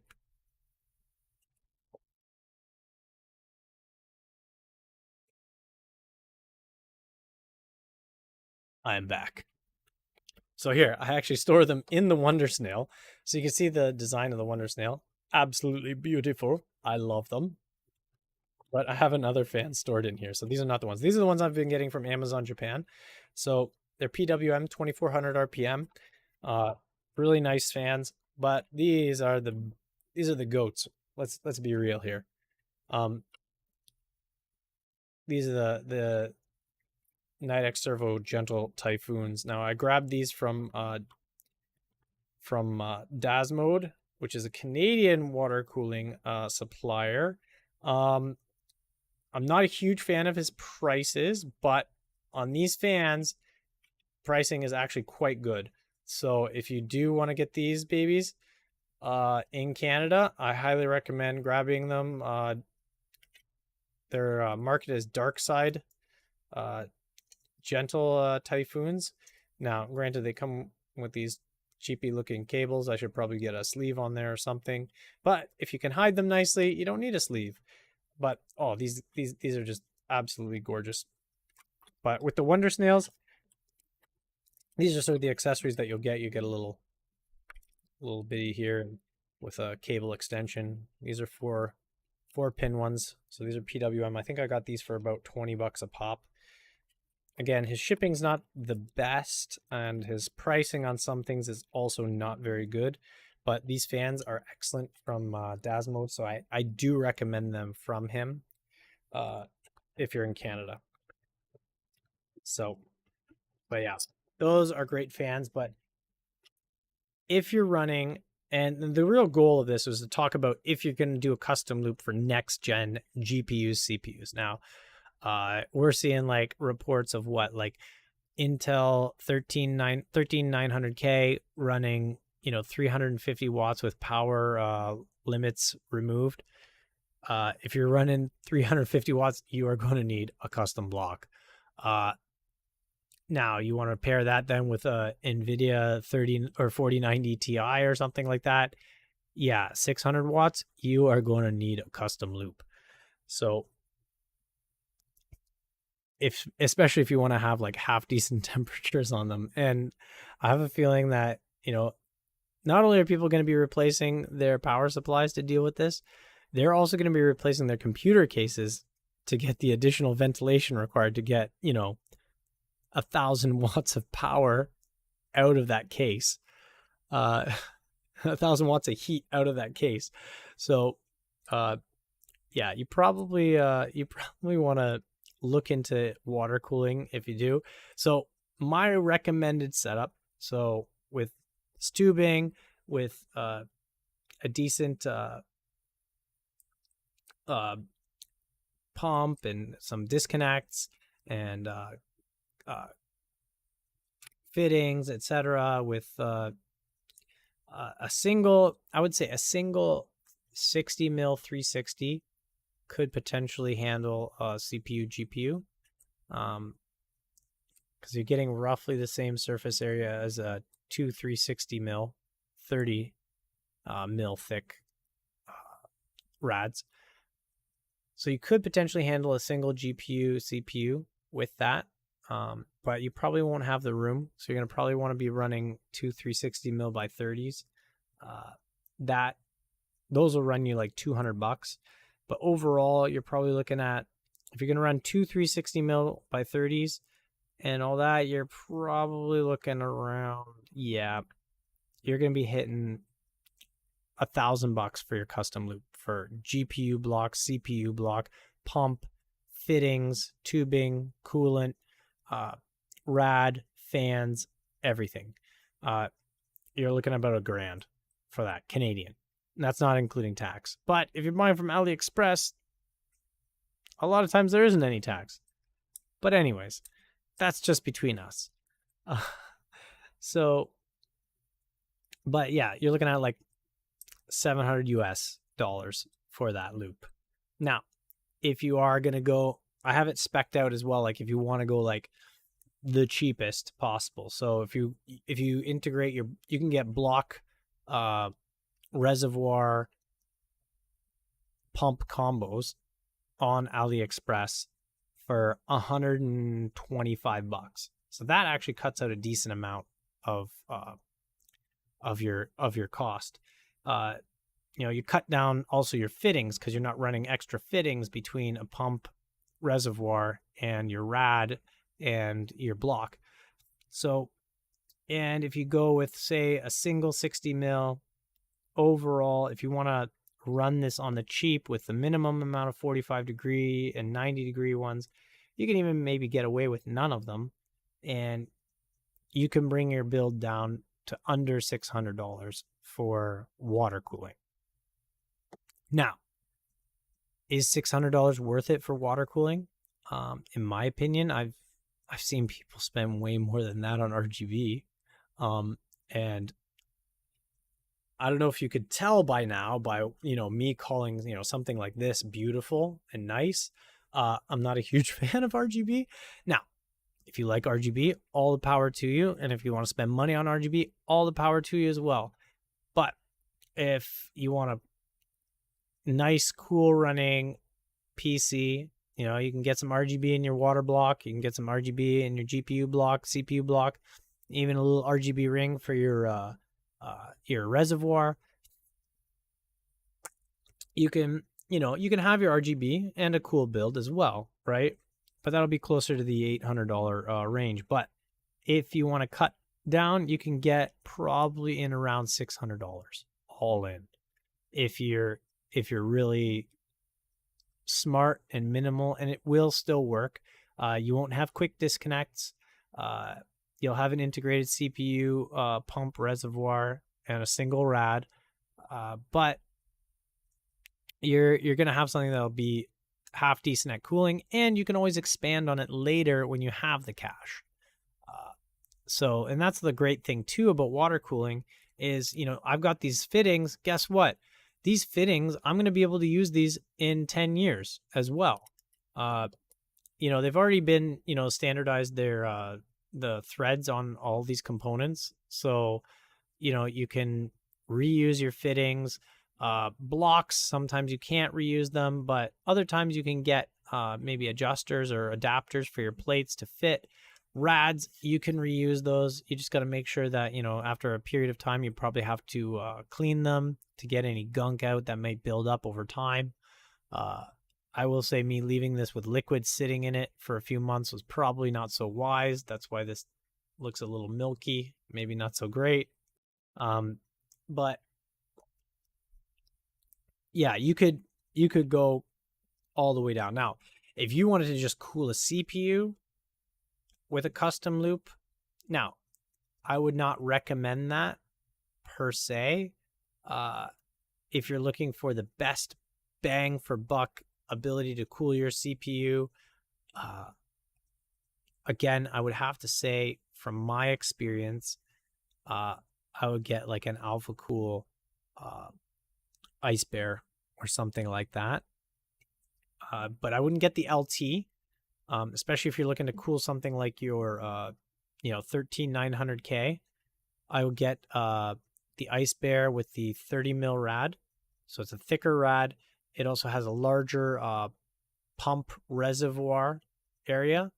And the great news with that one is, later on down the road, if you do want to get into water cooling, you've already got a nice rad to work with. You've already got fans for your rad. You've already got a block that you can potentially use. And you could just, or you can, get rid of the block and just use those fittings on your block. And yeah, if you need a PC, spend 90% of your budget on Threadripper, buy an entry-level GPU, and spend the remainder on a cheap loop for the CPU. Exactly. Oh, Fruit Palm. I have no idea who you're talking about. But the key thing, though, is that if you really want to cool your CPU down and just your CPU, I would say get an Alpha Cool AIO.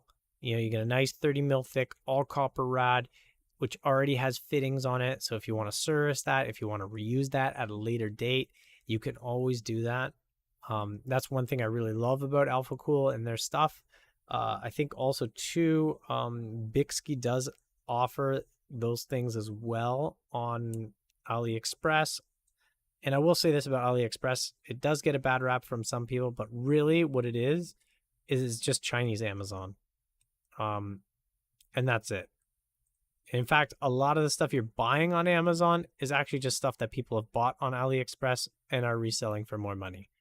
So I highly recommend, if you're going to get water cooling stuff, grab some Barrow fittings. They're excellent, really great, nice weight to them, decent quality. I haven't had a single one leak on me yet, and I've got like a buttload of them in my build. So, I highly recommend that. But yeah, if you're going to just do a CPU, get an Alpha Cool AIO or some other AIO, I would say, with a nice big thick copper rad. EK makes an AIO, but the thing that I hate about these EK AIOs, they went with this like super dumb thing where they've got, non-serviceable connections, which doesn't make any sense to me. It just seems like an anti-consumer move, in my opinion. And again, that's just my opinion. It's not necessarily the right opinion. But yeah. So as you can see, though, like putting these on is not difficult. You might have a little bit of difficulty with, running your lines so that they don't kink. But if you're measuring a little, like if you just run your tubing, you can really ensure that it's not going to be kinking, and you'll be able to run it really easily. Now, another key thing that I really like about quick disconnects is I love it for filling. So what I'll do is I will, when I want to fill a loop, because I'll prime my loop beforehand. So another good tool for when you're filling your loop is a bottle like this. These things are like $20 on Amazon Canada. They're $2 on Amazon Japan. So when you buy your Wonder Fans or Wonder Snails, get one of these as well on Amazon Japan. So what I'll do is I'll have this bottle filled and I'll stick it into the end of this tube, and I'll hold this up high. It's not going to focus when it's up high, but I will squeeze the liquid into here, and until it starts coming, until it gets pretty close to the top.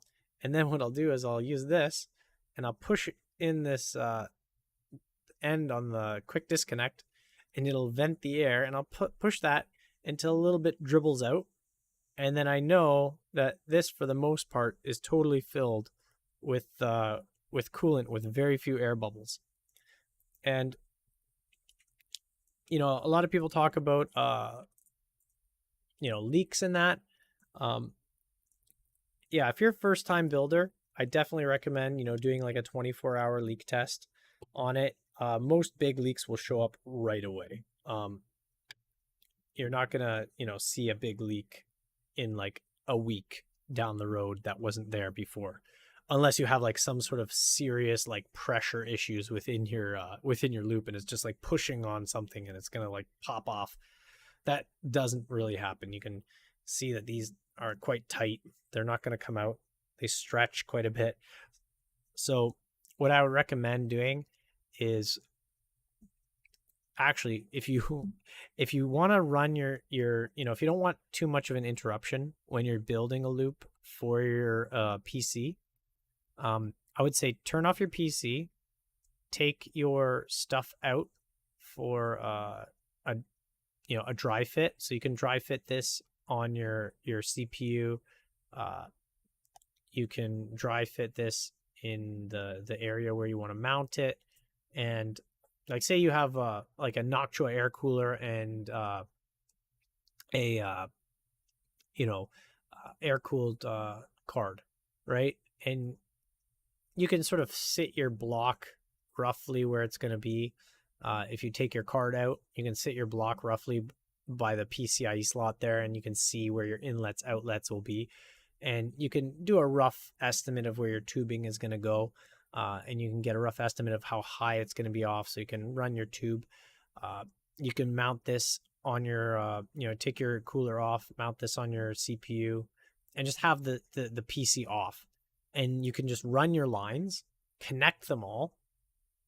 And then what you can do is you could take it out separate from your build, and you can, plug you could plug your pump into a spare Molex, right? So your pump, it has a Molex connector. A lot of them will have a Molex connector, right? You plug that into a spare Molex connector, and you can, fill your loop totally outside of your PC while it's running, right? You reinstall your air cooler, you put your card back in, you run your PC, and you just move a Molex cable coming out of your case.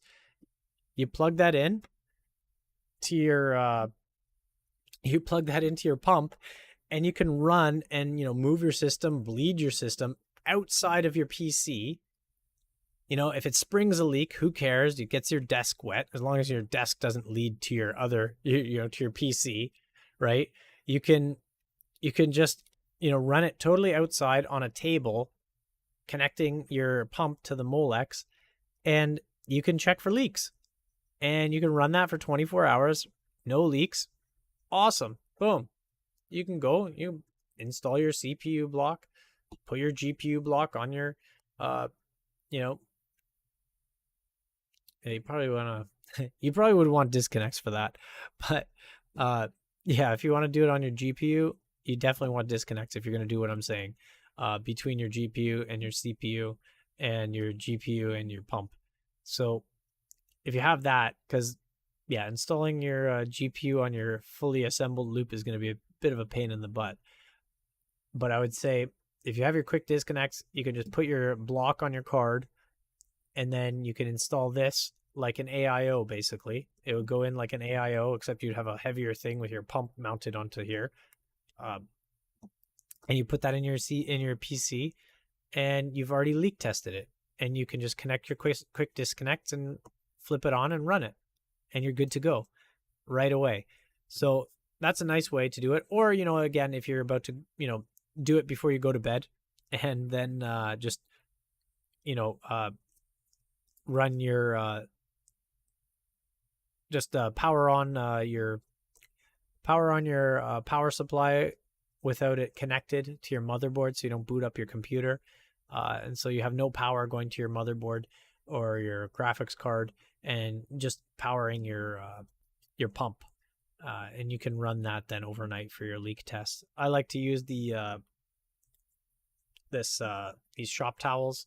They're nice. They hold together well. And also, too, if they get wet, they turn dark. So you can see if there's a leak, which is nice because, you can just go and just look at your computer with all these things all over and see if there's a dark spot, and you can know.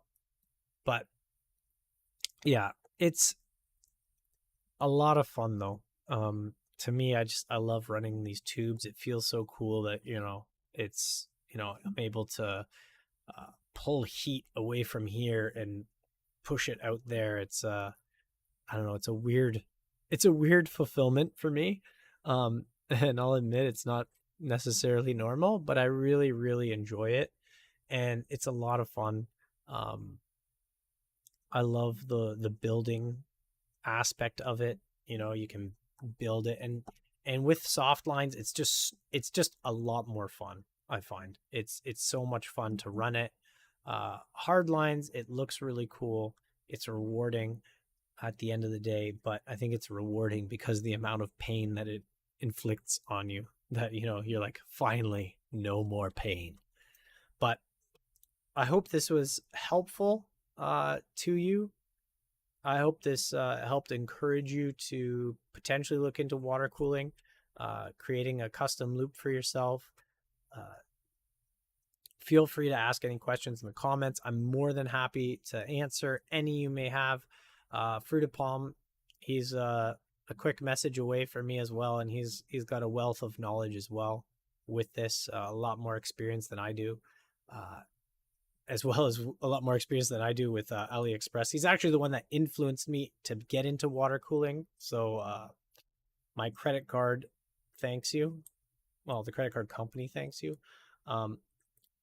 And it's a lot of, I don't know, I just really enjoy doing it. It's a great hobby. And, you know, at the end of the day, it's not like going to be like giving you a ton of performance. The only problem you're going to have is that you didn't buy more. Exactly.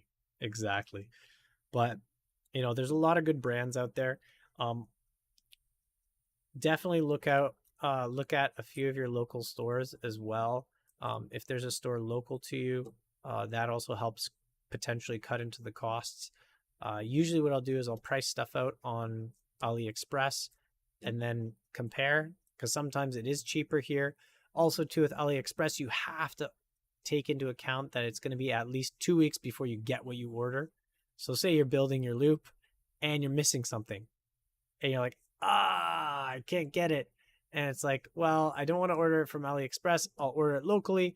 I'll get it, you know, next day and I can do it, or I can go into a local PC store, get it. Definitely highly recommend, you know, supporting local where it makes sense. In regards to PC components, water cooling components, because again, at the end of the day, a lot of these local shops are also just getting it from like Alibaba, AliExpress, and with their branding on it. So why pay for their branding when you can just get it yourself? To me, that just is smart. But yeah, it is an investment. It's a lot of fun though. And to me, it's more rewarding than RGB. Let's just put it that way. And, you know, with these new cards coming, these new CPUs coming, AMD CPUs are going to have a bump up as well in TDP.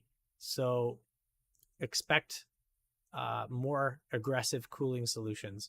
You know, and at the end of the day, if you're buying, you know, a $300 AIO for your CPU, and you're paying an extra $300 for an AIO GPU,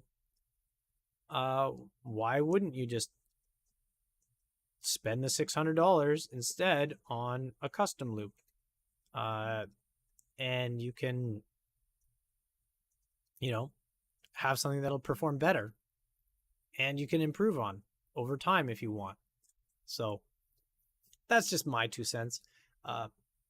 Also, AlphaCool does have some pretty good AIOs for GPUs as well, but you have to wait for that to be exactly more cooling, more life. It's true. You keep your electronics cooler, then they last longer as well.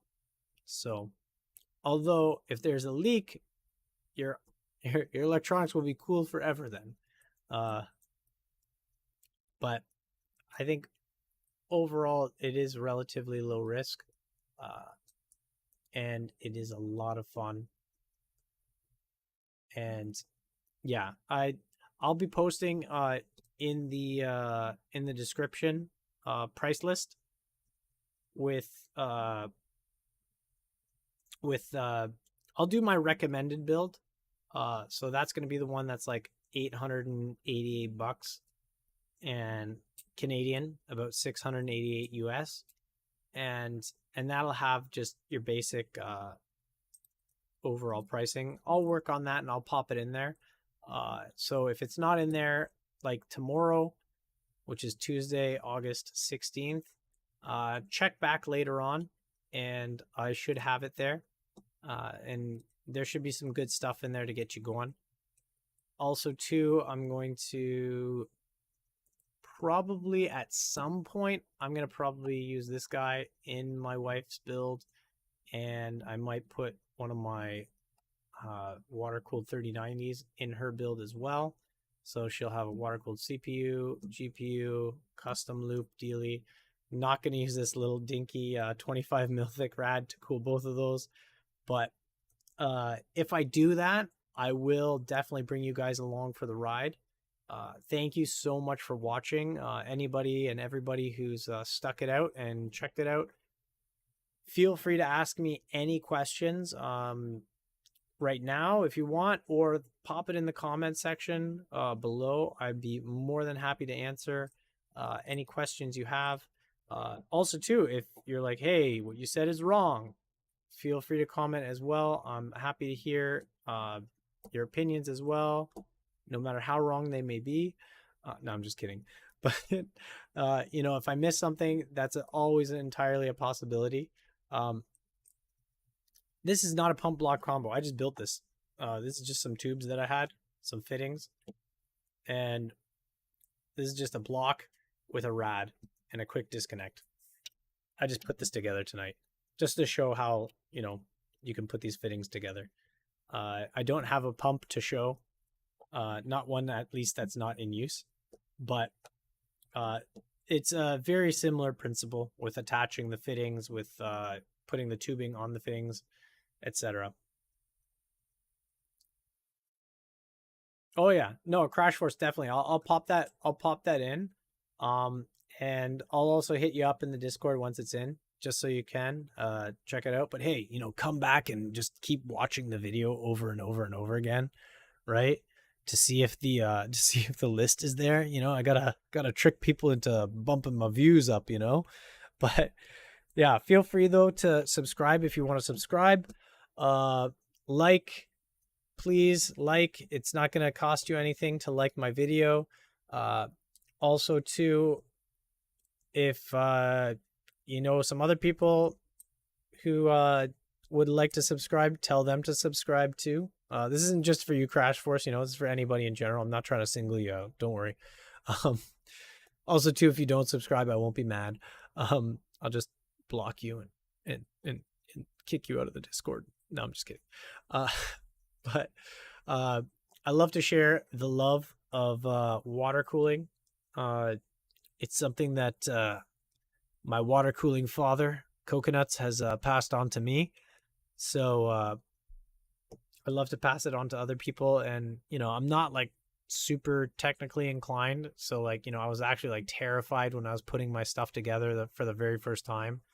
But it was really surprisingly easy to get it together. Again, I can't recommend this tube enough. It's so soft, so easy to work with, nice and strong, stretchy as well.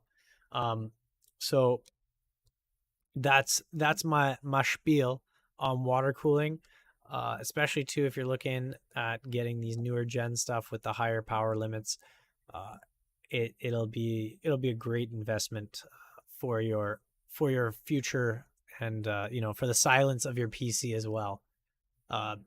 So please do hit the like, share, subscribe. Also too, if you're not following me on Twitter, please do follow me on Twitter.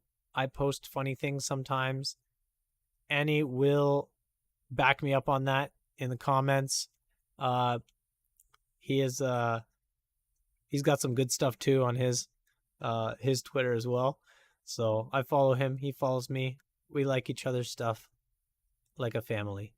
But yeah, it's follow me on the Twitters, and also do hit that subscribe once we hit the once we hit the 100 subs mark on YouTube, we will be doing the teardown of that old Mac, that old iMac. So please do try and get a few people to sub if you can. If not, it's not the end of the world either. I'm just asking for it mainly because I made the dumb commitment to wait until 100 subs before I could take it apart, and I'm getting antsy to take it apart. I really want to take it apart next Monday, and we're like so close to having 100 subs. So if we hit 100 Monday, I get to take it apart, and that's really what I'm excited about. So if that happens, awesome. If not, I just have to be patient. And but yeah, so this coming Friday, we're gonna have another gaming stream. We do gaming streams on Friday. Gonna be doing some more PUBG. Hopefully get some more chicken dinners. The last one, we got 2 chicken dinners as well. I'm trying to get 3.